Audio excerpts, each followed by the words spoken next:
Martin Luther King Jr. Here we go. Darkness cannot drive away darkness. Only light can do that. Hatred cannot drive away hatred. Only love can do that. Darkness cannot drive away darkness. Only light can do that. Hatred cannot drive away hatred. Only love can do that. Here we go again. Darkness cannot drive away darkness. Only light can do that. Hatred cannot drive away hatred. Only love can do that. Darkness cannot drive away darkness. Only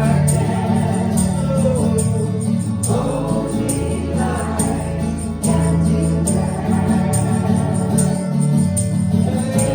Hatred cannot drive away hatred. Only love can do that. One more time with a great stroke. Darkness cannot drive away darkness. Only light can do that. Hatred cannot drive away hatred. Only love can do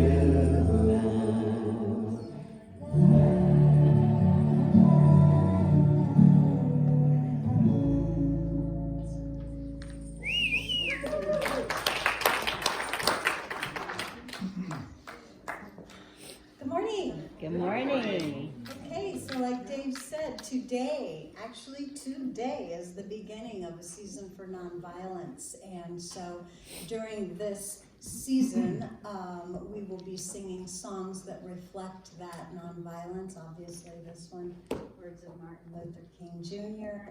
And just, a season to remember and a season to think about that, and to think about those words. Darkness can't drive away darkness, only love. I can't think of a more pertinent message for today, huh? I mean, in the world today, so yay. So I just invite you right now to get relaxed. Just be here right now. Here we are all together on this Sunday morning. I invite you to breathe a mindful breath and just relax into this beautiful day as we speak our mission statement together. We recognize and realize the omnipresence of divine love as the truth of all.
Be still, my soul, be still. Be still, my soul, be still. Be still and know.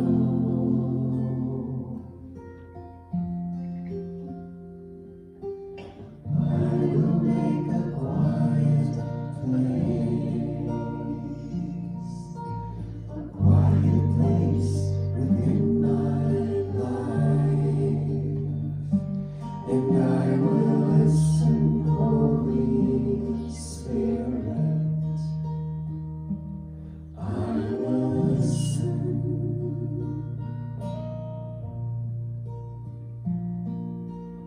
I will make a quiet place.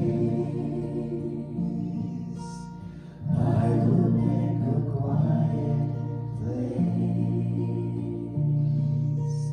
I will make a quiet place.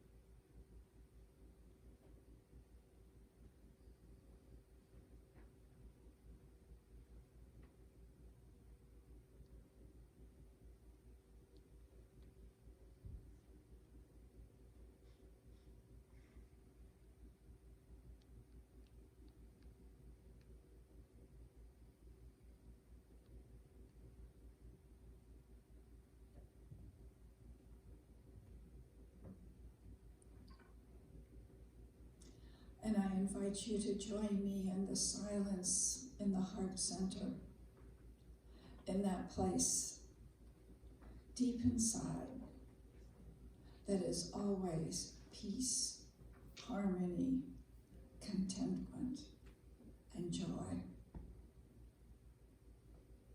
And it is in this place that I am in connection with that indwelling presence, the one and only presence that there is, the one power, the all good, and this I call God.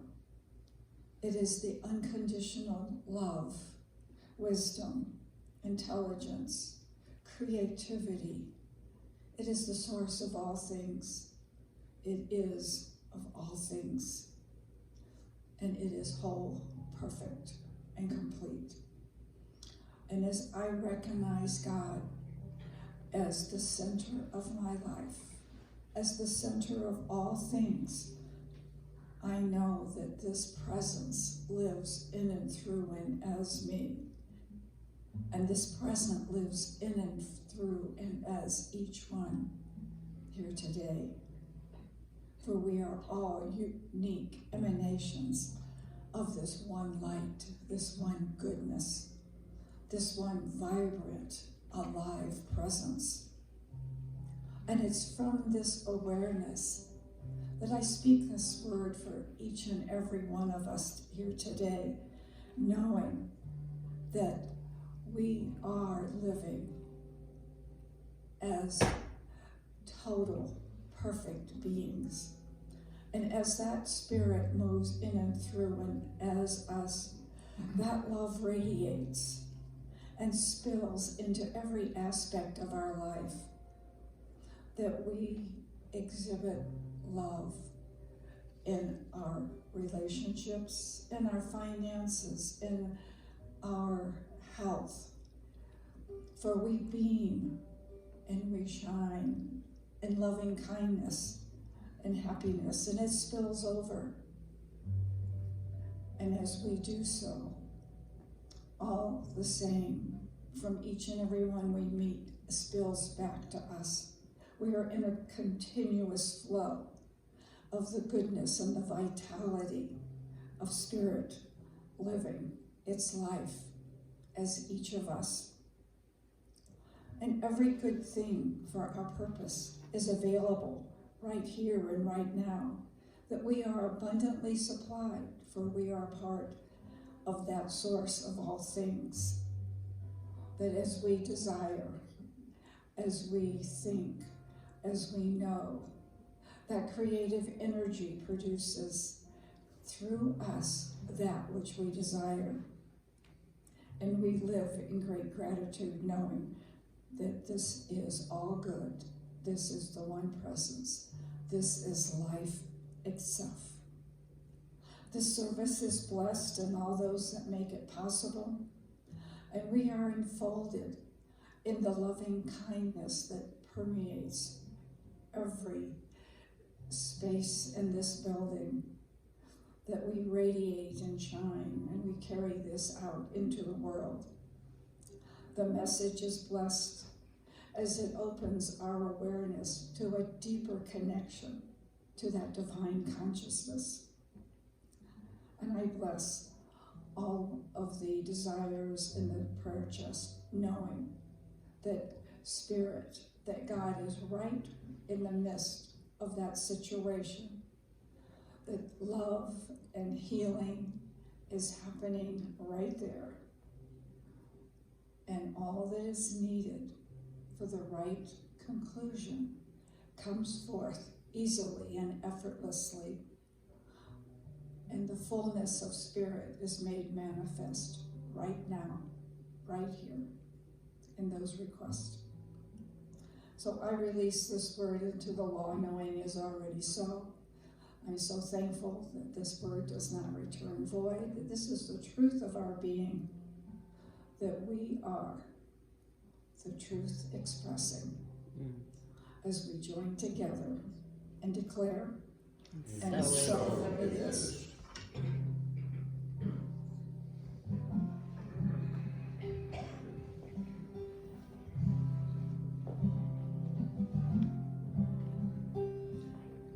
Get ready, my soul.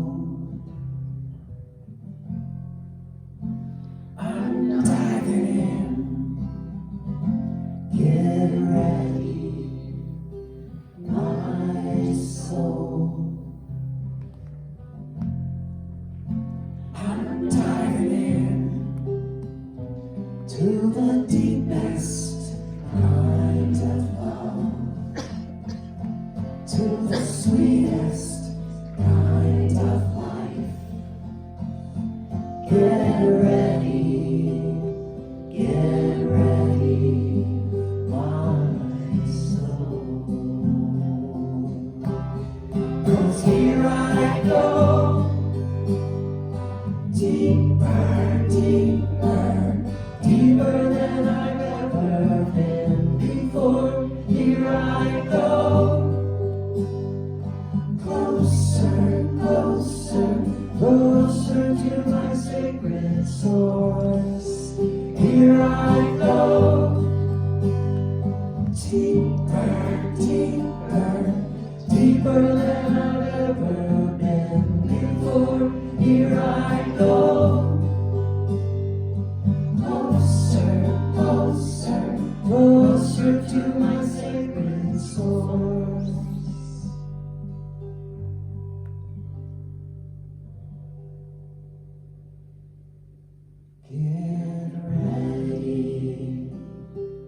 Get ready, my soul.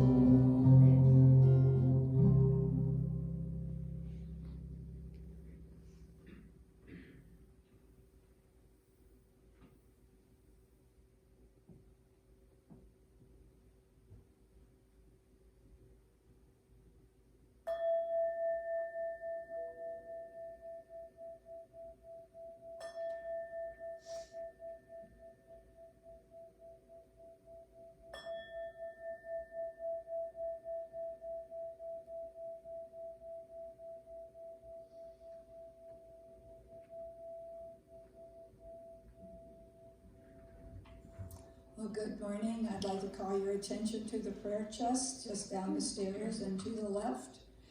If there is a situation in your life, something that is causing you some grief, something that is causing you to just feel unsettled, please leave your worries here, put them in the prayer chest, and the practitioner will do affirmative prayer on your behalf this week. If you can't do something about the situation in your life, go be a blessing to someone else. That's from Joyce Meyer. And from Ernest Holmes, real giving is the art of transmitting ourselves to others and to the conditions and situations around us.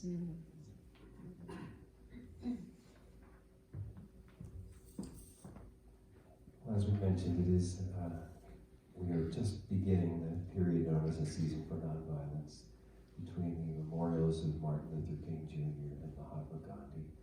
And our first opening psalm there was a quote from Martin Luther King Jr. And here comes a quote from Gandhi. If you don't find God in the next person you meet, it is a waste of time looking for him further. So that would include you and me and the stranger on the bus.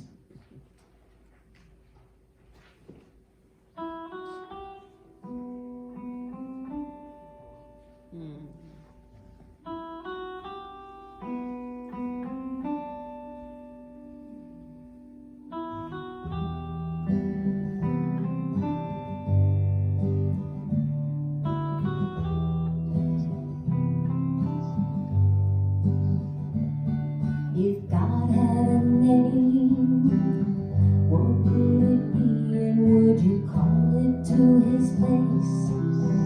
If you were faced with him in all his glory, what would you ask if you had just one question? And God is great, God is good, What if God was one of us? Just a song like one of us. Just a stranger on the bus, trying to make his way home. If God had a face, what would it look like, and would you want to see? If sin meant that you would have to be and things like heaven and Jesus and the saints and all the prophets, and God is great, God is good, What if God was one of us? Just a song like one of us. Just a stranger on the bus, trying to make his way home. Trying to make his way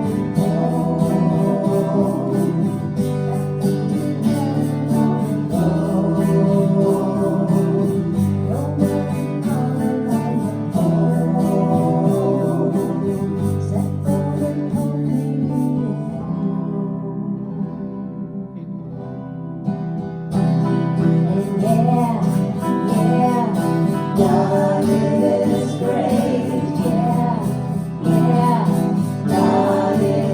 good,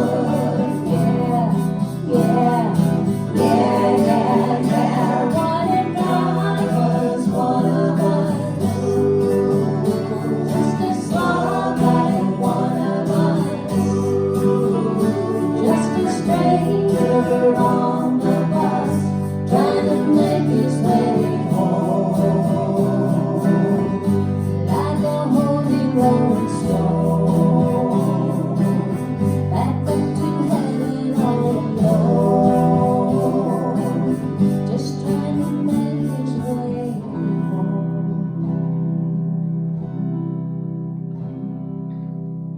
Nobody calling on the phone, except for the Pope maybe in Rome.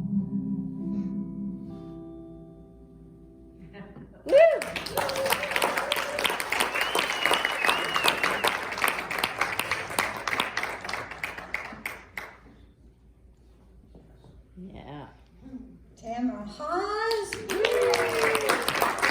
Roy Martin on electric guitar. Yeah. Thank you so much. Beautiful, beautiful song. So, okay. So here we are, the very last week in January, where our focus for the whole year of 2022 is abundant living. So we are going to visit all the areas in your life where abundance is happening, but maybe our eyes are closed or we're just not recognizing it, or maybe we are, and we're going to celebrate. This month we have been discussing abundant ideas. In particular, we have been discussing the first 4 chapters of the introduction of the book, The Science of Mind by Ernest Holmes. And we started out talking about the thing itself. The thing itself is that God power, that God presence that everybody talks about, the thing itself. And then we talked about the way it works. It works through us. It works through our minds and emotions. We deliver that. We are the outlet of that presence and power, that intelligence, the divine, infinite intelligence. Let's try to wrap your mind around that, right? And then last week we talked about what it does. It creates in our lives according to the vibrational energy, the total vibrational energy of our own individual consciousness. Individual meaning our individual use of the one mind. We individually use it and we creatively we don't create, God creates through us. We hold the mold for the creation and can bring forth whatever we choose, right? So today, I have a special treat for you. Well, it's a special treat for me and I think for you too. We're going to talk about how to use it, how to use the thing itself. And I have a video by Dr. Edward Viljoen today. Yes, precious Edward, I've missed him. So I'm going to just start with his video. It's kind of long and I don't really need to speak anymore. He speaks for himself. Here he is.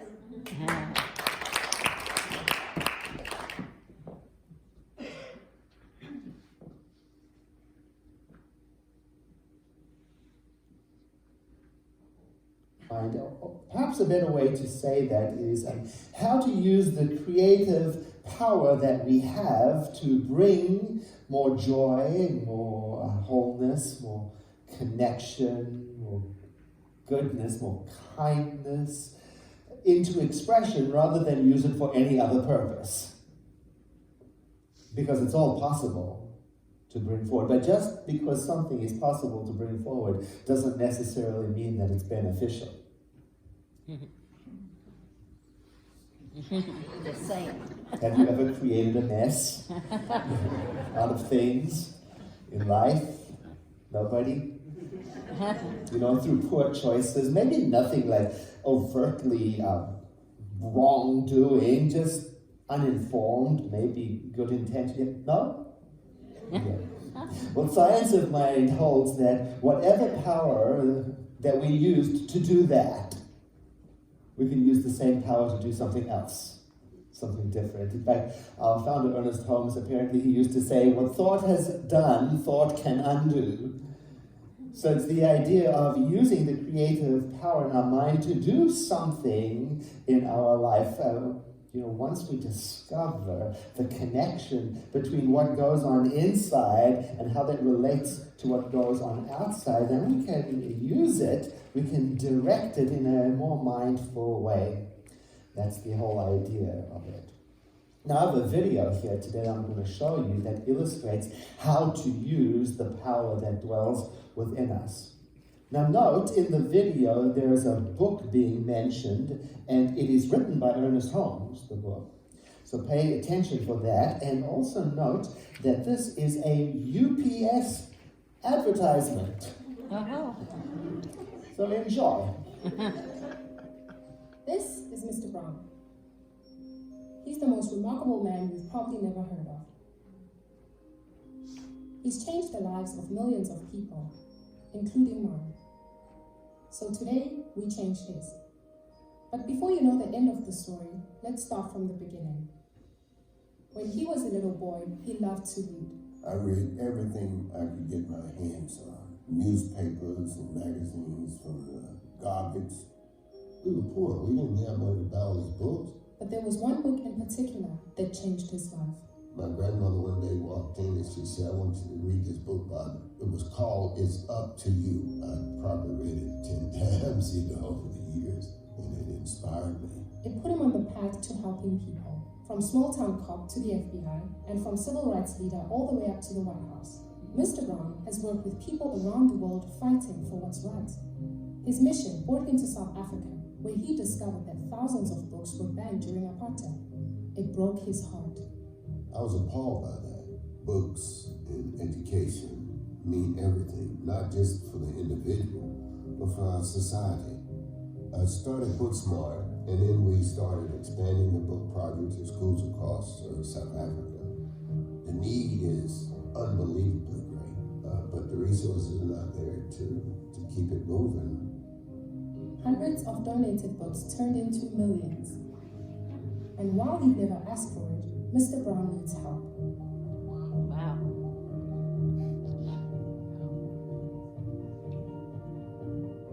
My wish for all these books is that we would be able to get to millions of young people who do not have a chance. We're giving them a chance in life.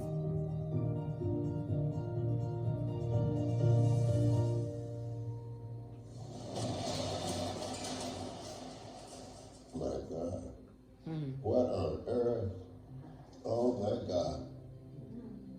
We can put a couple million more books in here. Oh my. This is What? a complete makeover. Oh.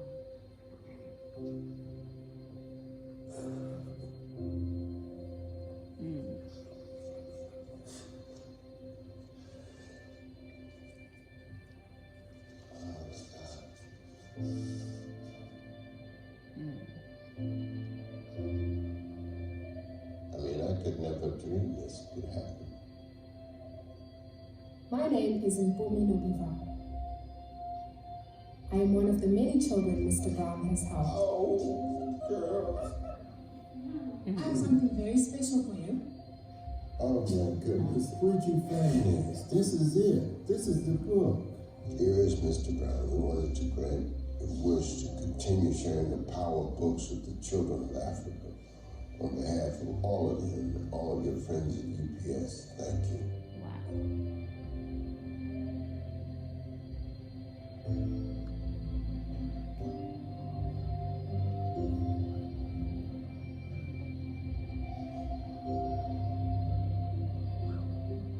All is going to count in the end, as my grandmother said, is how much good did you do. If you want to do something with your life, it's all up to you.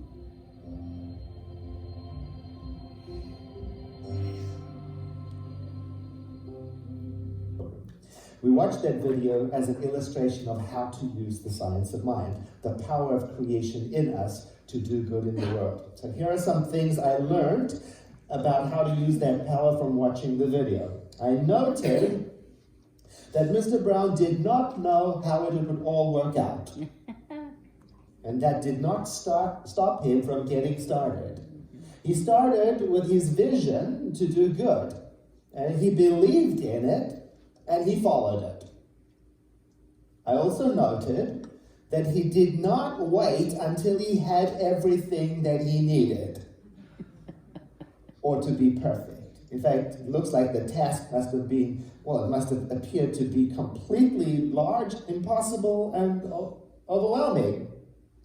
Well, that didn't prevent him from using his mind to imagine a better future for millions of people.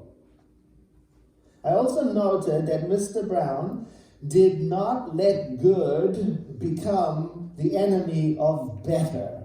Do you know what I mean by that? When he walked in, the first thing he says is, we can add another 2 million books in here. And instantly you see the shape of his consciousness, his mind, to expand beyond whatever good has already been delivered.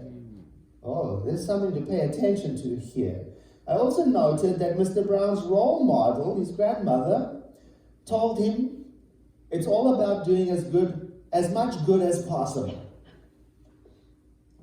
Maybe because she knew that goodness is the key ingredient in using the creative power in our consciousness, and that it is goodness that draws everything to its own fulfillment. I also noted that she did not tell him to sit around and visualize getting rich, or to take care of himself first.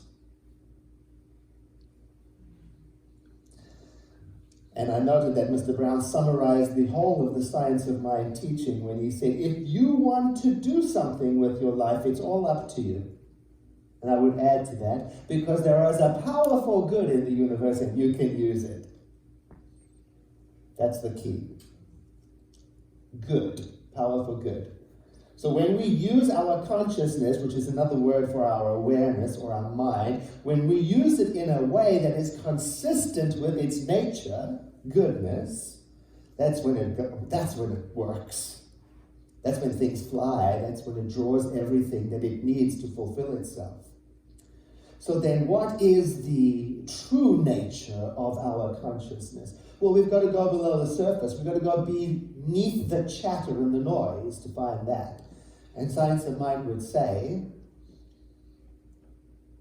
it is a resistance-free peace. It is peace itself. It cannot be disturbed.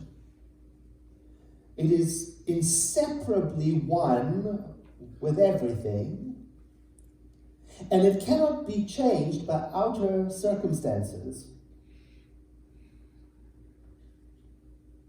That.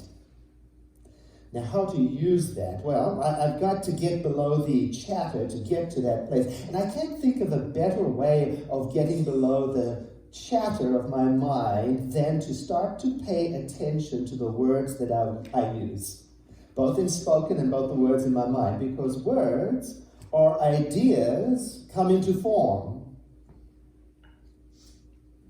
And the silent words in our mind are as powerful as the ones we speak.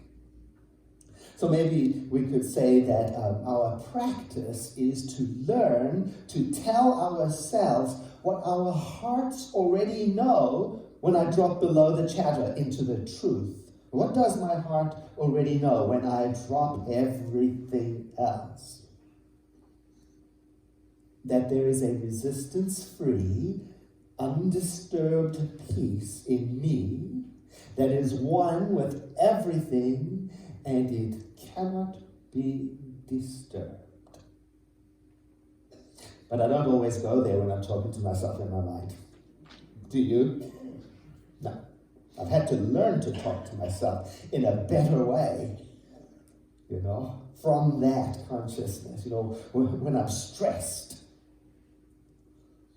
when I don't know what to do, when I wish I could understand something that seems impossible to understand and it's bothering me and I'm obsessed with it, when I'm afraid. So now, through Science of Mind, I've learned to talk to myself from that presence within. I've learned to say to myself, there is a power in the universe greater than I am, and it is alive and well and active in me. I've learned to say to myself, there is an infinite intelligence in the universe, and in me it knows what to do and how to do it. I've learned to say to myself, this is a universe of oneness and connection, and I turn to it daily to refresh my own understanding of my connection with everything. I've learned to say to myself, I live, breathe, move, and think and have my being within the one infinite life, that one that I can never be apart from. And then I forget all of that in an instant. You know, especially when I get grumpy, you know, competitive, you know, all the things that stress us out and disconnect us from what we know. You know, comparing, complaining, gossiping, miserabilizing. You know, just like every one of us does from time to time. And now that I'm married, I have someone to take it out on.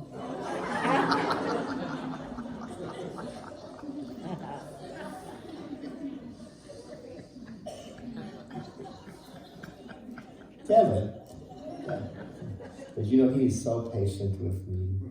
Because, you know, when I'm being grumpy or I'm opinionated and it's leaking out in my words, you know, he'll say to me gently, you know, that isn't how we talk to each other in this relationship.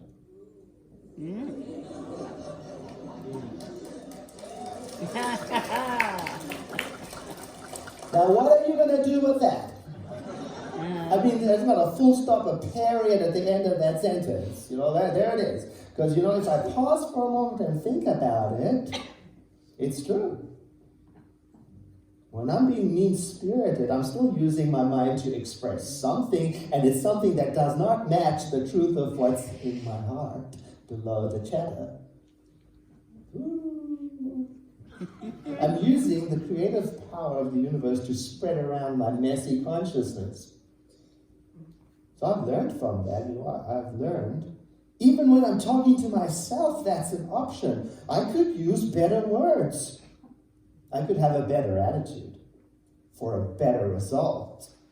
So now, if I notice it's happening, when it's going on in my mind, you know, when it's dark and dank and unkind, I can interrupt it gently and say, you know, Edward, that isn't how you talk to yourself.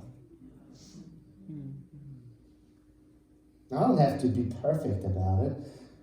I just have to have the ability to notice and interrupt so that I can return to what my heart already knows, that there is a resistance-free, undisturbed peace in me that is one with everything and that cannot be disturbed.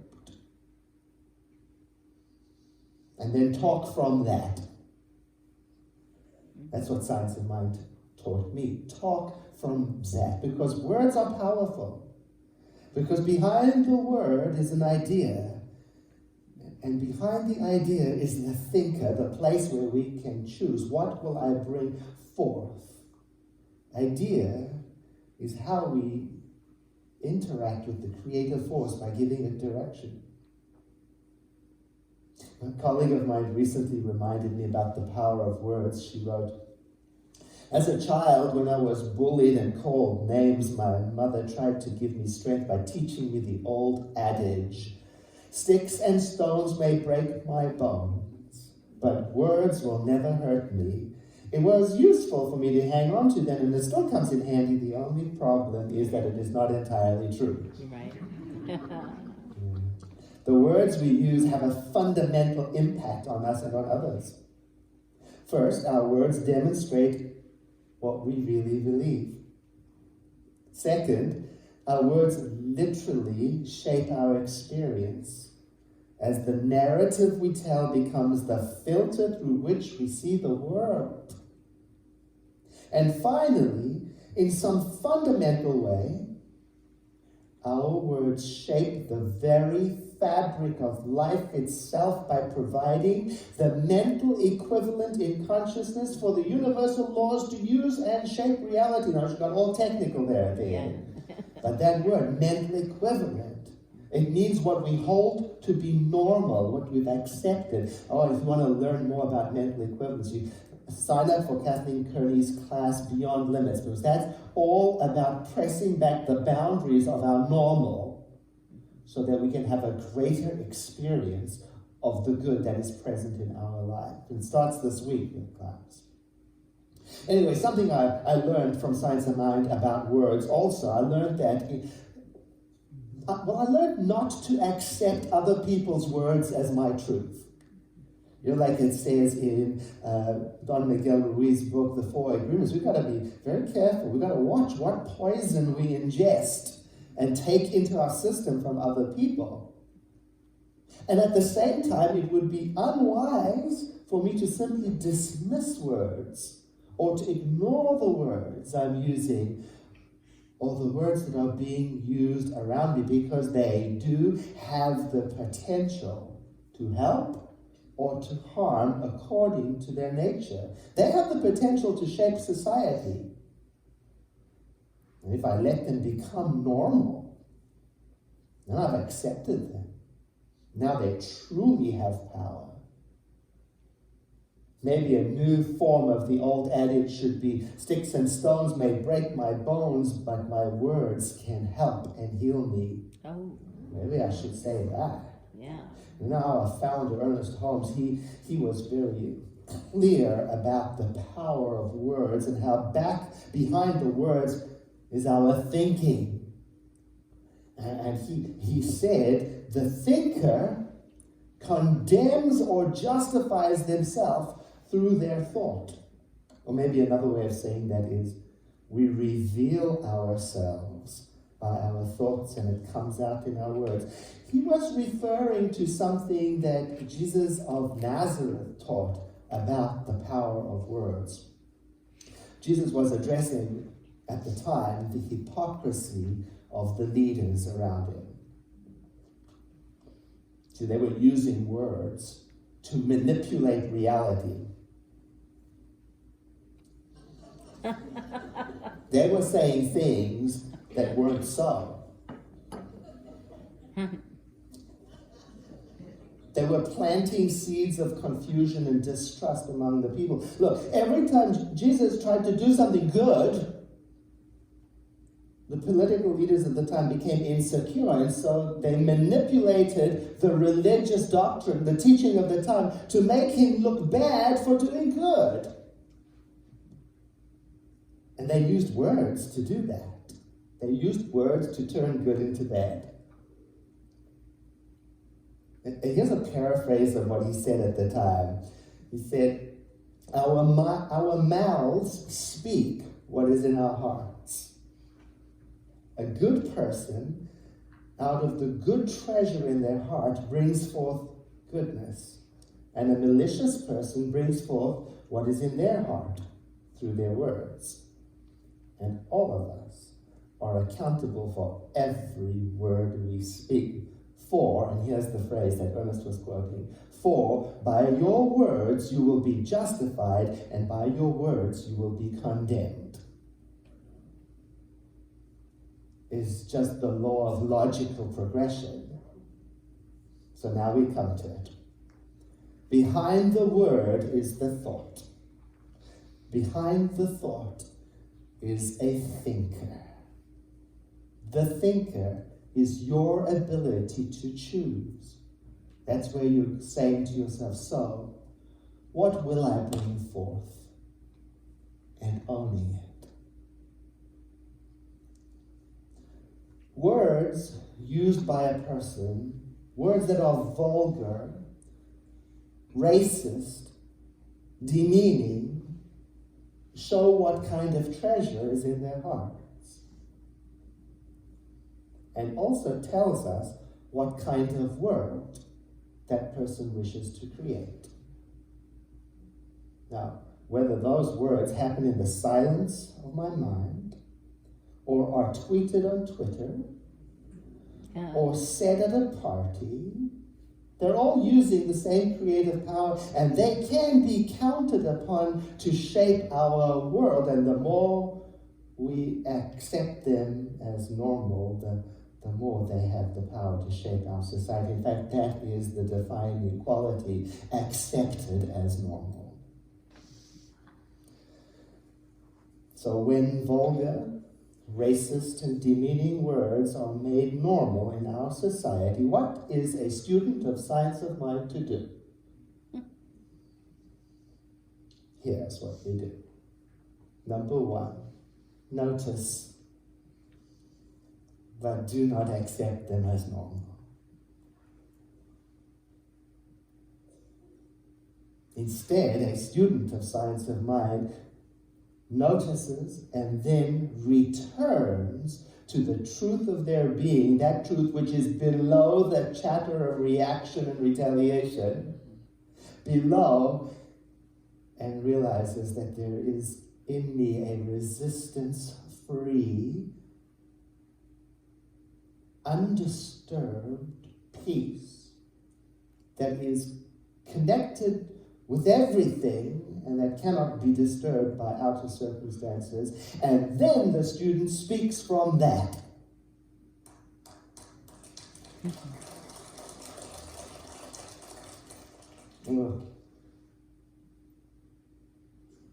In the Hindu faith, there is a list of virtues, the yamas and the niyamas. And one of these virtues is satya. It means so many things. Primarily, it means truth. It refers to the mindful restraining from falsehood. Don't you like that? The purposeful removing myself from falsehood.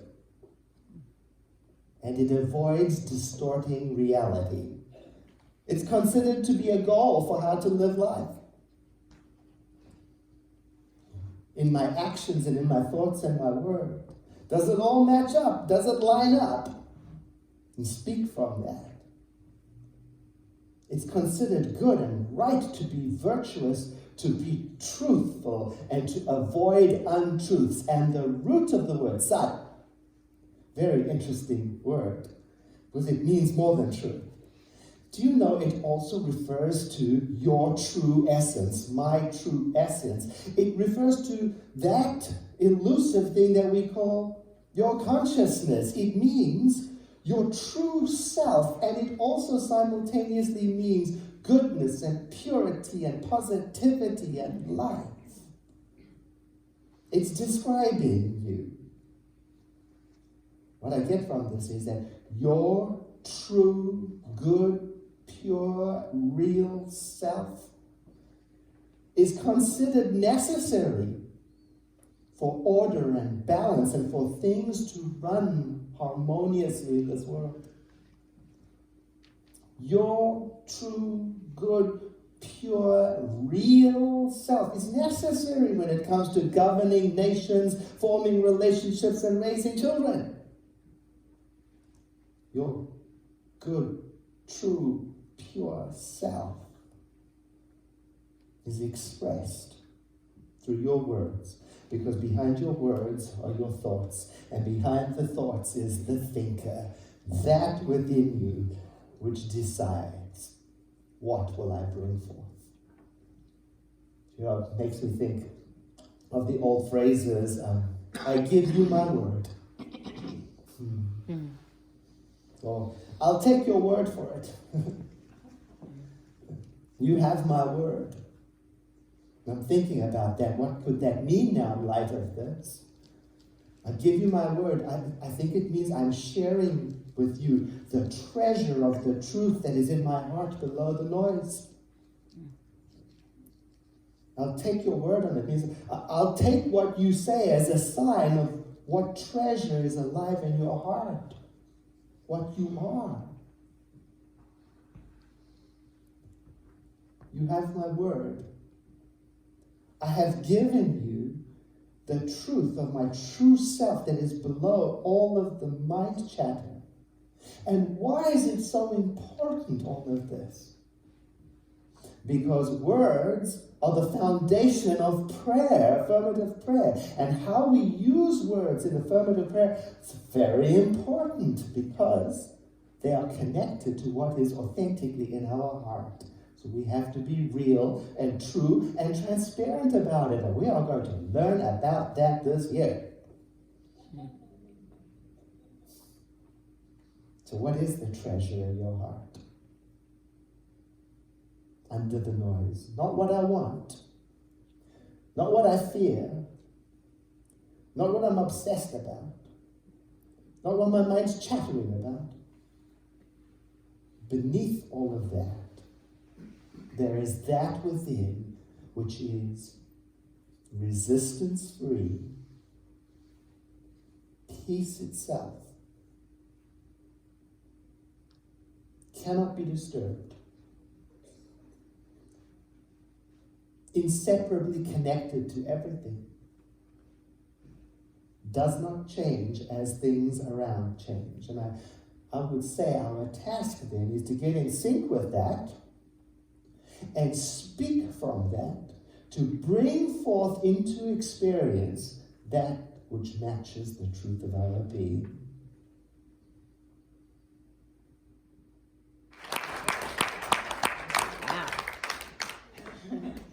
All right, Edward.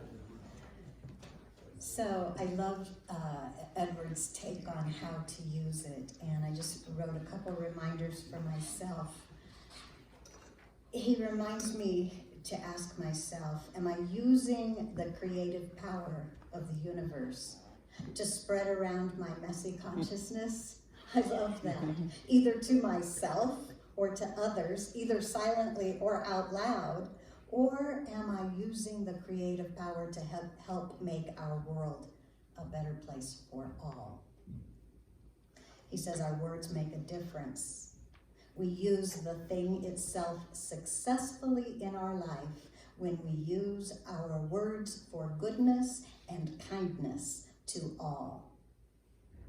That's how we are in alignment with the power of God. We use the power in alignment with God. It is goodness that draws everything to its own fulfillment. I love that. Okay, let's see.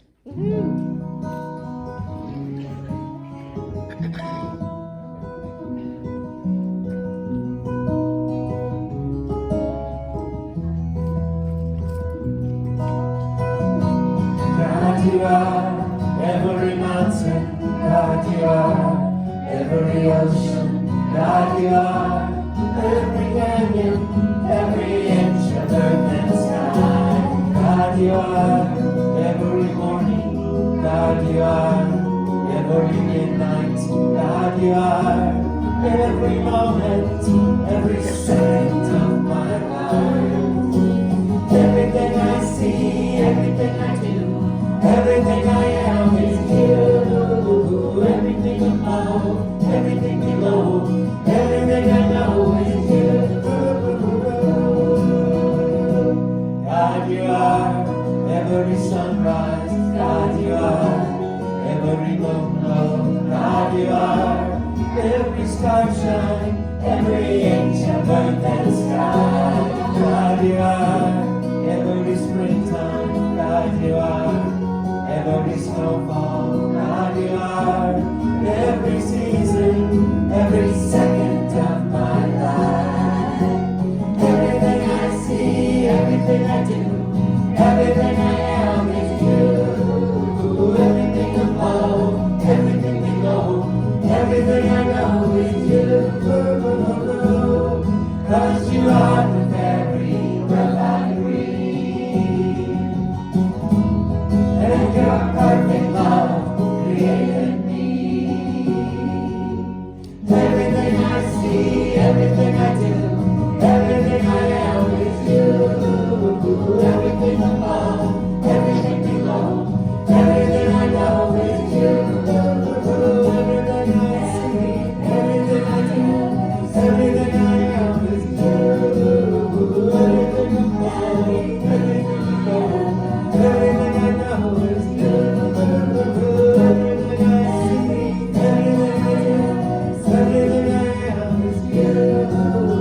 Everything above, everything below, everything I know is you.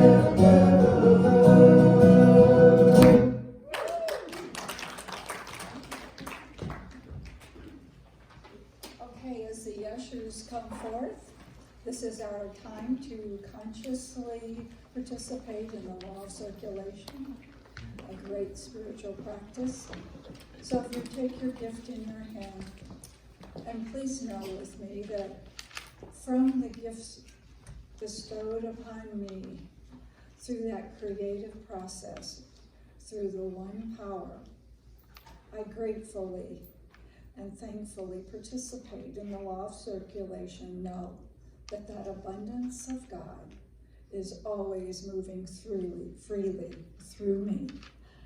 And our affirmation, I see the abundance of God everywhere I look. Come for love will answer us. If we run to love, love will run to us. If we lift our hands, love will lift us up. Open up your heart and be filled with love.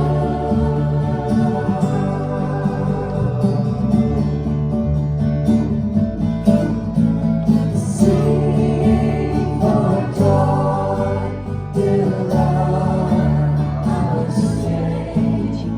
Sing for joy to love our strength, our strength.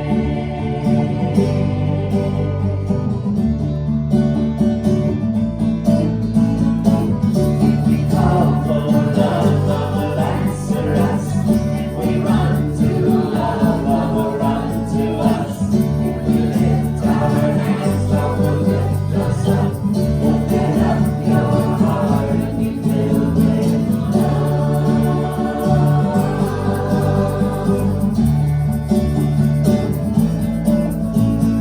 Sing for joy to love our strength.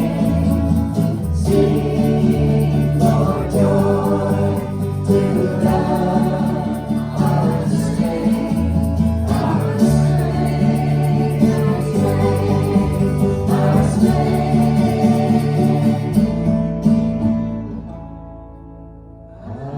our strength.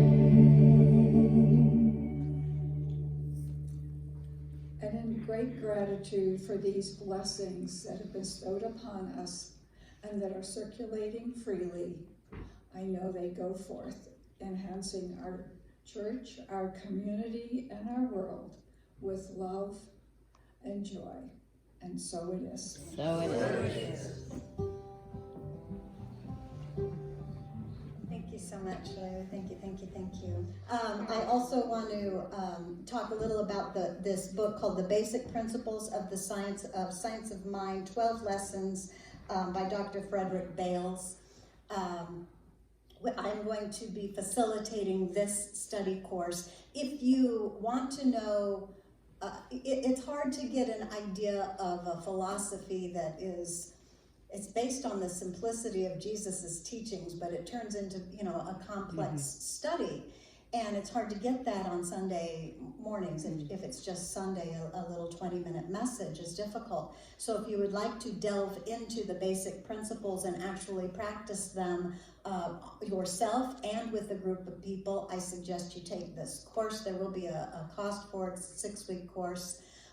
If you are interested in more abundant living in any special area of your life, are you wanting to manifest, attract, demonstrate health, well-being, financial relationships? It doesn't matter, because it's all God and it's all good. And this is what we will learn when we take this 6-week course, is about spiritual mind treatment, how to use this power, this thing itself, constructively in your life. And this is a more in-depth study. You get to actually practice it and use it and talk about it and write treatments. So I really encourage you to get to know the philosophy better. There's a sign-up sheet, and I'm still asking for the ideal times. I have what's ideal for me is on the paper, and I will do my best to do what's ideal for everyone. It will be 6 weeks, probably starting the beginning of March and going into a couple weeks in April. So I'll figure all of that out. Put your name on the list over there if you choose. I'll put this book back over there, and my old book over there as well. Okay.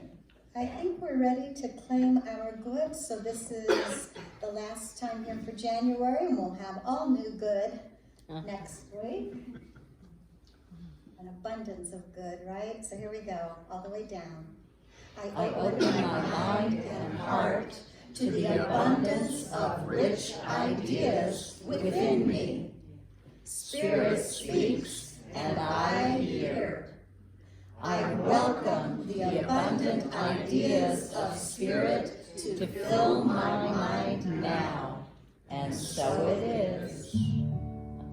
I'm in the right place At the right time, I am just where I'm supposed to be. I'm in the right place at the right time. I'm just where I'm supposed to be.